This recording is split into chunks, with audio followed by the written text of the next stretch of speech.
हिंदी साहित्य संपूर्ण घटना चक्र क्विक रिवीजन विद आरती शर्मा। दोस्तों, आपको मेरे चैनल पसंद आए तो इसे लाइक करें, शेयर करें, सब्सक्राइब करें। साथ ही साथ मेरे वीडियोस के अगले नोटिफिकेशंस को पाने के लिए बेल आइकन को प्रेस करें।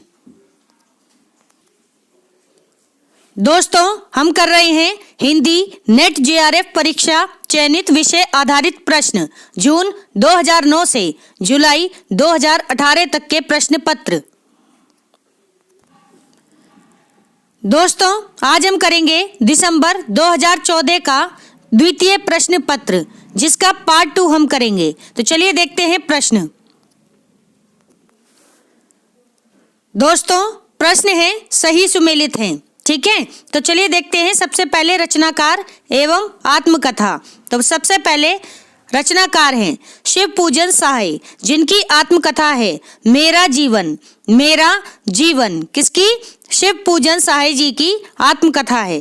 फिर है सुमित्रा नंदन पंत, इनकी आत्मकथा है 60 वर्ष एक रेखांकन। 60 वर्ष एक रेखांकन, सुमित्रा नंदन पंत। फिर है दोस्तों हरिवंश राय बच्चन जी। हरिवंश राय बच्चन की आत्मकथा है 10 द्वार से सोपान तक। 10 द्वार से सोपान तक, ठीक है। इसके अलावा क्या भूलूं क्या याद करूं, नीड का निर्माण, फिर ठीक है, ये कुछ इनकी अन्य आत्मकथाएं भी हैं, ध्यान रखेंगे। अगर आपको आत्मकथा के संबंध में क्रम से वीडियो चाहिए तो दोस्तों आप मेरी रामबाण संकलन की प्लेलिस्ट देख लें, वहां आपको सभी विधाएं क्रम से मिल जाएंगी, ठीक है। अगला देखते हैं अगले रचनाकार पांडे बेचैन शर्मा उग्र। पांडे बेचैन शर्मा उग्र, इनकी आत्मकथा है अपनी खबर। अपनी खबर, तो जरा एक बार फिर से सुनेंगे, सभी आत्मकथाओं को गौर करना। मेरा जीवन, शिव पूजन सहाय, फिर है 60 वर्ष एक रेखांकन, सुमित्रा नंदन पंत, फिर है 10 द्वार से सोपान तक, हरिवंश राय बच्चन, फिर है आत्मकथा अपनी खबर, पांडे बेचैन शर्मा उग्र की आत्मकथा है, ठीक है। सभी आत्मकथाएं याद रखें। अगला सही सुमेलित प्रश्न है दोस्तों, आलोचक हैं और ग्रंथ हैं। तो ध्यान दे जरा। आलोचक हैं सबसे पहले नंद दुलारे वाजपेयी जी। इनका ग्रंथ है हिंदी साहित्य 20वीं शताब्दी। हिंदी साहित्य 20वीं शताब्दी किसका आलोचना ग्रंथ है? नंद दुलारे वाजपेयी जी का। फिर है आलोचक लक्ष्मीकांत वर्मा। लक्ष्मीकांत वर्मा, इनका ग्रंथ है नई कविता के प्रतिमान। नई कविता के प्रतिमान। फिर है आलोचक रामविलास शर्मा, इनका ग्रंथ है निराला, ठीक है। निराला एक ग्रंथ का नाम है, आलोचनात्मक ग्रंथ है, किसका है? रामविलास शर्मा का। फिर है आलोचक विजयदेव नारायण शाही। विजयदेव नारायण शाही, इनका ग्रंथ है जायसी। कौन सा? जायसी, ठीक है। तो ध्यान रखेंगे, एक बार फिर से सुने। हिंदी साहित्य 20वीं शताब्दी किसका आलोचनात्मक ग्रंथ है? नंद दुलारे वाजपेयी जी का। फिर है नई कविता के प्रतिमान, किसका आलोचनात्मक ग्रंथ है? लक्ष्मीकांत वर्मा का। फिर है निराला, इनका आलोचनात्मक ग्रंथ है रामविलास। ये किसका आलोचनात्मक ग्रंथ है? तो निराला है रामविलास शर्मा जी का आलोचनात्मक ग्रंथ। फिर है जायसी। जायसी आलोचनात्मक ग्रंथ है विजयदेव नारायण शाही जी का, ध्यान रखेंगे। अगला प्रश्न है सही सुमेलित है, ध्यान दें। संस्मरणात्मक रेखाचित्र हैं और लेखक हैं। तो जरा गौर करें। सबसे पहले चेतना के बिंब, संस्मरणात्मक रेखाचित्र है चेतना के बिंब, किसका है? नगेंद्र जी का। नगेंद्र जी का संस्मरणात्मक रेखाचित्र है चेतना के बिंब। फिर है रेखाएं बोल उठी। रेखाएं बोल उठी, किसका है? देवेंद्र सत्यार्थी जी का संस्मरणात्मक रेखाचित्र है, देवेंद्र सत्यार्थी। फिर है जिंदगी मुस्काई। जिंदगी मुस्काई, मुस्कुराई, ठीक है। जिंदगी मुस्कुराई, तो ये किसका है? कन्हैया लाल मिश्र प्रभाकर जी का संस्मरणात्मक रेखाचित्र है, कन्हैया लाल मिश्र प्रभाकर जी। फिर है सिंहावलोकन। सिंहावलोकन किसका है? यशपाल का संस्मरणात्मक रेखाचित्र है, यशपाल का। ठीक, तो जरा ध्यान दें, सबसे पहले नगेंद्र का संस्मरणात्मक रेखा चित्र है चेतना के बिंब, फिर है देवेंद्र सत्यार्थी का रेखाएं बोल उठी, फिर है कन्हैया लाल मिश्र प्रभाकर जी का जिंदगी मुस्कुराई, फिर है यशपाल जी का संस्मरणात्मक रेखा चित्र सिंहावलोकन। ठीक है, सिंहावलोकन ध्यान रखेंगे दोस्तों। गौर करेंगे, अगला सही सुमेलित प्रश्न है, क्या है? कहानीकार हैं और कहानी है। तो जरा ध्यान दें, सबसे पहले कहानीकार भगवती चरण वर्मा, इनकी कहानी है दो बांके। फिर है ईलाचंद्र जोशी जी, ईलाचंद्र जोशी जी, इनकी कहानी है दिवाली और होली, ईलाचंद्र जोशी। फिर है यशपाल की कहानी है मकरील, कौन सी? मकरील, याद रखेंगे। फिर है कहानीकार उपेंद्र नाथ अश्क जी, इनकी कहानी है पिंजरा, कौन सी? पिंजरा। अब एक बार फिर से सुने, कहानी दो बांके किसकी है? भगवती चरण वर्मा की। फिर है दिवाली और होली, ये किसकी कहानी है? ईलाचंद्र जोशी जी की। फिर है कहानी मकरील, किसकी है? यशपाल की। फिर है कहानी पिंजरा, किसकी है? उपेंद्र नाथ अश्क जी की। ध्यान रखेंगे दोस्तों। अगला प्रश्न है, गौर करें, सही सुमेलित है, ध्यान देना जरा। उपन्यासकार हैं और उपन्यास है। सबसे पहले उपन्यासकार हैं राधा कृष्ण दास जी, इनका उपन्यास है निसहाय हिंदू, बहुत ही इंपॉर्टेंट उपन्यास है निसहाय हिंदू, किसका है? राधा कृष्ण दास जी का। फिर है किशोरी लाल गोस्वामी जी, इनका उपन्यास है तारा, कौन सा? तारा, याद रखें। फिर है देवकी नंदन खत्री जी, इनका उपन्यास है चंद्रकांता। फिर है श्रद्धाराम फिलोरी जी, कौन? श्रद्धाराम फिलोरी जी, इनका उपन्यास है भाग्यवती। ठीक है, अब एक बार फिर से सुने, उपन्यास निसहाय हिंदू, किसका है? राधा कृष्ण दास जी का। फिर है उपन्यास तारा, किसका है? किशोरी लाल गोस्वामी जी का। फिर है उपन्यास चंद्रकांता, किसका है? देवकी नंदन खत्री जी का। फिर है उपन्यास भाग्यवती, किसका है? श्रद्धाराम फिलोरी जी का। ध्यान रखेंगे दोस्तों। अगला सही सुमेलित प्रश्न है, जरा गौर करना। नाटककार हैं और नाटक हैं। सबसे पहले नाटककार भारतेंदु हरिश्चंद्र जी, इनका नाटक है अंधेर नगरी, कौन सा? अंधेर नगरी। ठीक है। फिर है नाटककार राधाचरण गोस्वामी जी, इनका नाटक है अमर सिंह राठौर। फिर है नाटककार प्रताप नारायण मिश्र जी, इनका नाटक है संगीत शाकुंतल। फिर है नाटककार बालकृष्ण भट्ट जी, इनका नाटक है नल दमयंती। याद रखेंगे दोस्तों। अब एक बार फिर से सुने, नाटक अंधेर नगरी किसका है?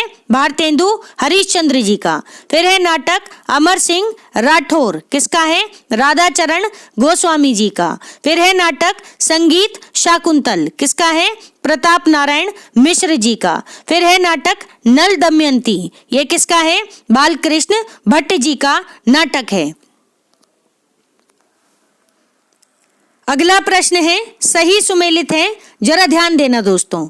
कृति है एवं रचनाकार हैं, तो गौर करें। सबसे पहले कृति है आत्मा की आंखें, जिनके रचनाकार हैं रामधारी सिंह दिनकर जी। फिर है काठ का सपना, किसकी कृति है? गजानन माधव मुक्तिबोध की कृति है काठ का सपना। फिर है समय और हम, किसकी कृति है? जैनेन्द्र कुमार की कृति है समय और हम। फिर है कृति मिलन यामिनी, किसकी है ये? हरिवंश राय बच्चन जी की कृति है मिलन यामिनी। ठीक है। अब एक बार फिर से सुने, रामधारी सिंह दिनकर जी, इनकी कृति है आत्मा की आंखें। फिर है गजानन माधव मुक्तिबोध, इनकी कृति है काठ का सपना। फिर है जैनेन्द्र कुमार, इनकी कृति है समय और हम, समय और हम। फिर है हरिवंश राय बच्चन जी, इनकी कृति है मिलन यामिनी, मिलन यामिनी, याद रखें। अगला प्रश्न है, जरा ध्यान दें, सुमित्रा नंदन पंत, इनके काव्य संग्रहों को उनके प्रकाशन वर्ष के अनुसार सही सुमेलित करना है। तो सबसे पहले देखते हैं काव्य संग्रह, फिर देखेंगे प्रकाशन वर्ष। तो जरा ध्यान दें, सबसे पहले काव्य संग्रह है पल्लव। कौन सा? पल्लव। क्या समय है इसका? प्रकाशन वर्ष क्या है? 1926, 1926। और ध्यान रखना ये सभी सुमित्रा नंदन पंत जी के काव्य संग्रह हैं, ठीक है। तो पल्लव का समय है 1926। फिर है वीणा, कौन सा काव्य संग्रह? वीणा, इसका क्या समय है? 1927, ठीक है, 1927। तो याद रखें 1926 में पल्लव आया और 1927 यानी एक साल बाद वीणा आई। देखते हैं अगले काव्य संग्रह, गौर करेंगे। अगला काव्य संग्रह है गुंजन। कौन सा? गुंजन। कब आया? 1932 में, 1932 में गुंजन। फिर आया काव्य संग्रह स्वर्ण किरण। स्वर्ण किरण कब आया? 1947 में, 1947 में। तो याद रखें दोस्तों, 1932 में आया पंत जी का काव्य संग्रह गुंजन। फिर आया 1947 में, यानी स्वर्ण किरण। कौन सा? स्वर्ण किरण कब आया? 1947 में, यानी जब हम आजाद हो चुके थे, ठीक है, इसी वर्ष हुए थे आजाद, ठीक है, स्वतंत्र हुआ था भारत 1947 में, तभी आया स्वर्ण किरण। क्या? काव्य संग्रह किसका? सुमित्रा नंदन पंत जी का। अगला काव्य संग्रह है दोस्तों, सही सुमेलित है, जरा ध्यान दें। पत्रिकाएं हैं और प्रकाशन स्थान है। तो सबसे पहले आनंद कादम्बिनी, ये पत्रिका कहाँ से प्रकाशित होती थी? तो ध्यान रखें, मिर्जापुर से, मिर्जापुर से प्रकाशित होती थी आनंद कादम्बिनी, जिसके संपादक कौन थे? पंडित बद्री नारायण चौधरी प्रेमघन, ठीक है। फिर है ब्राह्मण पत्रिका। ब्राह्मण पत्रिका कहाँ से प्रकाशित होती थी? कानपुर से। कहाँ से?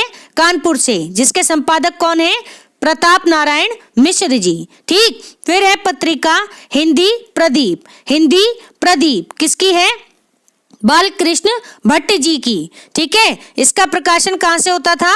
प्रयाग से। तो प्रयाग से प्रकाशन होता था हिंदी प्रदीप पत्रिका का, जिसके संपादक थे बालकृष्ण भट्ट जी। फिर है पत्रिका उचित वक्ता। कौन सी? उचित वक्ता। इसका प्रकाशन स्थल है दोस्तों कलकत्ता। क्या है? कलकत्ता। ध्यान रखें, अब एक बार फिर से सुने। मिर्जापुर, यहाँ से प्रकाशित होती थी आनंद कादम्बिनी। फिर है कानपुर, यहाँ से प्रकाशित होती थी पत्रिका ब्राह्मण। फिर है प्रयाग, यहाँ से प्रकाशित होती थी हिंदी प्रदीप पत्रिका। फिर है कलकत्ता, यहाँ से प्रकाशित होती थी उचित वक्ता पत्रिका। ध्यान रखेंगे। अगला प्रश्न देखते हैं। अगला सही सुमेलित प्रश्न है, जरा गौर करना। निबंधकार हैं और निबंध संग्रह हैं।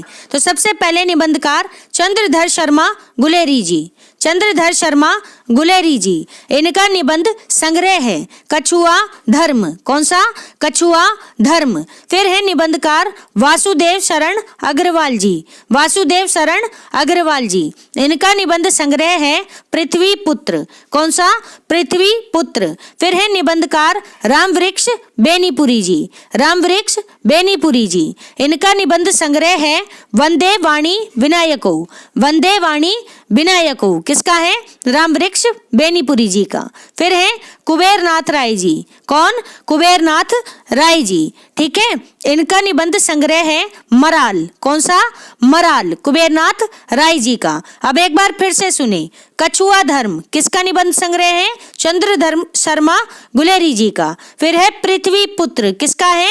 वासुदेव शरण अग्रवाल। फिर है वंदे वाणी विनायको, किसका है? राम वृक्ष बेनीपुरी जी का निबंध संग्रह है। फिर है मराल, किसका है? तो ध्यान रहे कुबेरनाथ राय जी का निबंध संग्रह है मराल। ठीक है, देखते हैं अगले प्रश्न। गौर करेंगे दोस्तों, स्थापना है, क्या है? काव्य का उत्कर्ष केवल प्रेम भाव की कोमल व्यंजना में ही माना जा सकता है। क्या है स्थापना? काव्य का उत्कर्ष केवल प्रेम भाव की कोमल व्यंजना में ही माना जा सकता है। ठीक है, ध्यान देना, ये केवल ही, एकमात्र, इस तरह के अगर टर्म आए आपके एग्जाम में तो जरा गौर करें। ठीक है, ध्यान दें। तर्क है क्रोध जैसे उग्र एवं प्रचंड भावों के विधान के साथ साथ करुण भाव की अभिव्यक्ति से काव्य में पूर्ण सौंदर्य के साक्षात्कार होते हैं। ठीक है, क्रोध जैसे उग्र एवं प्रचंड भावों के विधान के साथ साथ करुण भाव की अभिव्यक्ति से काव्य में पूर्ण सौंदर्य के साक्षात्कार होते हैं। तो दोस्तों ए गलत, यानी स्थापना गलत है जबकि तर्क सही है। स्थापना गलत है, तर्क सही है। ठीक है, तो काव्य का उत्कर्ष केवल, केवल लगा है तो ज्यादातर ऐसे सेंटेंसेस गलत होते हैं। ठीक, तो ध्यान दें, प्रेम भाव की कोमल व्यंजना में ही माना जा सकता है, ये गलत है। तर्क है क्रोध जैसे उग्र एवं प्रचंड भावों के विधान के साथ साथ करुण भाव की अभिव्यक्ति से काव्य में पूर्ण सौंदर्य के साक्षात्कार होते हैं। ठीक है, यह बिल्कुल सही है। देखते हैं अगला प्रश्न। अगला प्रश्न है स्थापना है। ध्यान दें, भूमंडलीकरण ने जन की पुरानी धारणा बदल कर रख दी है। भूमंडलीकरण ने जन की पुरानी धारणा बदल कर रख दी है। उसने जन को मास में बदल दिया है। उसने जन को मास में बदल दिया है। ठीक है, तर्क है क्योंकि भूमंडलीकरण के मास में वही लोग शामिल हैं जिनके पास क्रय शक्ति है, जो जनसंचार साधनों के उपयोग में दक्ष हैं। ठीक है, तो दोनों बातें सही हैं, यानी स्थापना भी सही है और तर्क भी सही है। ठीक है, क्या है स्थापना? भूमंडलीकरण ने जन की पुरानी धारणा बदलकर रख दी है। उसने जन को मास में बदल दिया है। तर्क है क्योंकि भूमंडलीकरण के मास में वही लोग शामिल हैं जिनके पास क्रय शक्ति है और जो जनसंचार साधनों के उपयोग में दक्ष हैं। अगला प्रश्न देखते हैं। तो ये दोनों बातें सही हैं, ध्यान रखें। गौर करेंगे दोस्तों, अगला प्रश्न है स्थापना है, क्या है? श्रृंगार को रसराज माना जाता है। श्रृंगार को रसराज माना जाता है, इसलिए वह सभी रसों में प्रधान है। ठीक है, श्रृंगार को रसराज माना जाता है, इसलिए वह सभी रसों में प्रधान है। फिर है तर्क, क्योंकि जीवन के आदि से लेकर अंत तक उसी प्रकार उसी का प्रसार है और जीवन की सभी भावनाएं उसी से निश्रित हैं।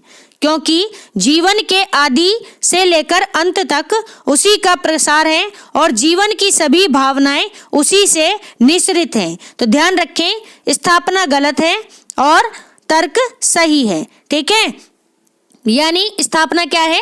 श्रृंगार को रसराज माना जाता है, इसलिए वह सभी रसों में प्रधान है। ये बात बिल्कुल गलत है।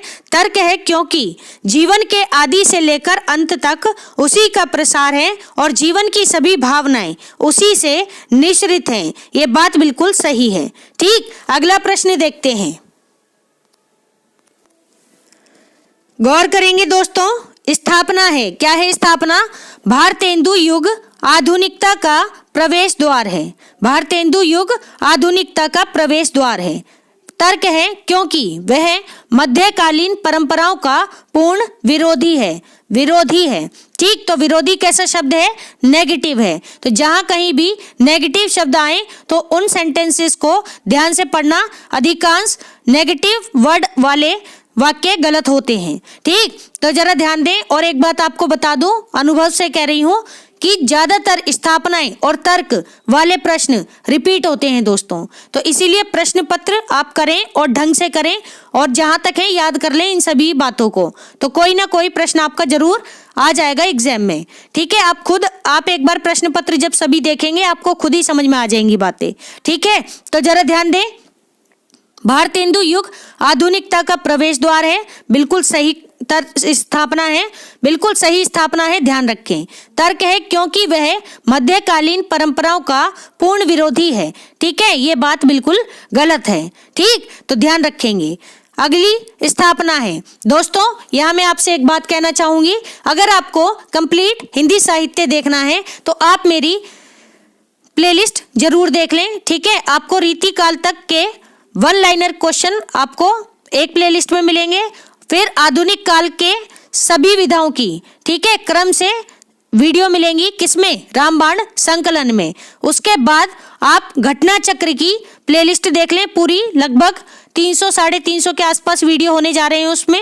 ठीक है, तो ध्यान रखें, उसमें आपको सारथ व्याकरण मिलेगा, और व्याकरण के साथ साथ हिंदी साहित्य के संबंध में जितने भी प्रश्न हैं, ठीक है, वे सभी मिलेंगे। तो व्याकरण और हिंदी साहित्य दोनों का जोड़ है, ठीक है, दोनों का योग है, और दोनों के प्रश्न वहां पर आपको मिल जाएंगे। तो आप सभी वीडियोस देखने के बाद एक बार प्रश्न पत्र जरूर लगाएं। जितने ज्यादा प्रश्न हल करेंगे उतनी ज्यादा आपकी मेमोरी शार्प होती जाएगी। दूसरी बात, वीडियो देखने के बाद आप सेल्फ स्टडी करें, अपनी किताबें जरूर देखें। जहां कहीं भी मैंने अगर कुछ बातें गलत बताई हो तो दोस्तों उन्हें करेक्ट करें और मुझे भी करेक्ट करें।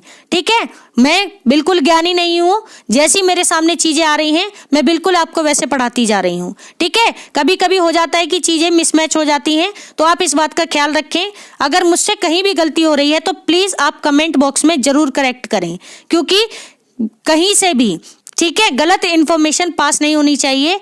और जैसे मुझे टाइम मिलता है तो मैं वीडियोस को जरूर देखती हूँ, मुझे गलतियां दिखती हैं तो मैं खुद ही करेक्ट करने की कोशिश करती हूँ। तो आप सभी ध्यान रखें दोस्तों, जो लोग भी स्टडी कर रहे हैं तो पूरी जिम्मेदारी के साथ आप भी काम करें। ठीक है, ध्यान रखें। देखते हैं दोस्तों, और एक और प्लेलिस्ट है, कौन सी, महत्वपूर्ण रचनाएं एवं रचनाकार वाली। तो वह 15 सेकंड्स की कुछ वीडियो है, 15-15 सेकंड्स की।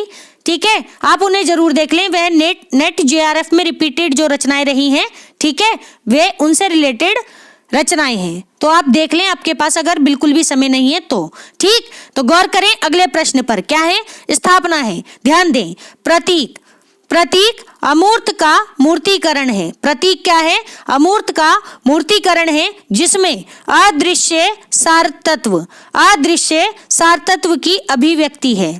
ठीक है, प्रतीक अमूर्त का मूर्तिकरण है, जिसमें अदृश्य सारतत्व की अभिव्यक्ति है। फिर है तर्क, क्योंकि जब किसी वस्तु का कोई एक भाग गोचर हो और फिर आगे उस वस्तु का ज्ञान हो, तब उस भाग को प्रतीक कहते हैं। क्या कहते हैं, ध्यान देना, क्योंकि जब किसी वस्तु का कोई एक भाग गोचर हो और फिर आगे उस वस्तु का ज्ञान हो, तब उस भाग को प्रतीक कहते हैं। ए और आर दोनों ही बातें सही हैं, यानी स्थापना भी सही है और तर्क भी सही है। ठीक है, ध्यान रखेंगे दोस्तों। तो दोस्तों हमारा आज का ये वीडियो यहीं समाप्त होता है। Thanks for watching. अगर आपको मेरे वीडियोस पसंद आ रहे हैं तो इन्हें लाइक करें, शेयर करें, मेरे चैनल को सब्सक्राइब करें। साथ ही साथ मेरे वीडियोस के अगले नोटिफिकेशंस को पाने के लिए बेल आइकन को प्रेस करें। धन्यवाद दोस्तों।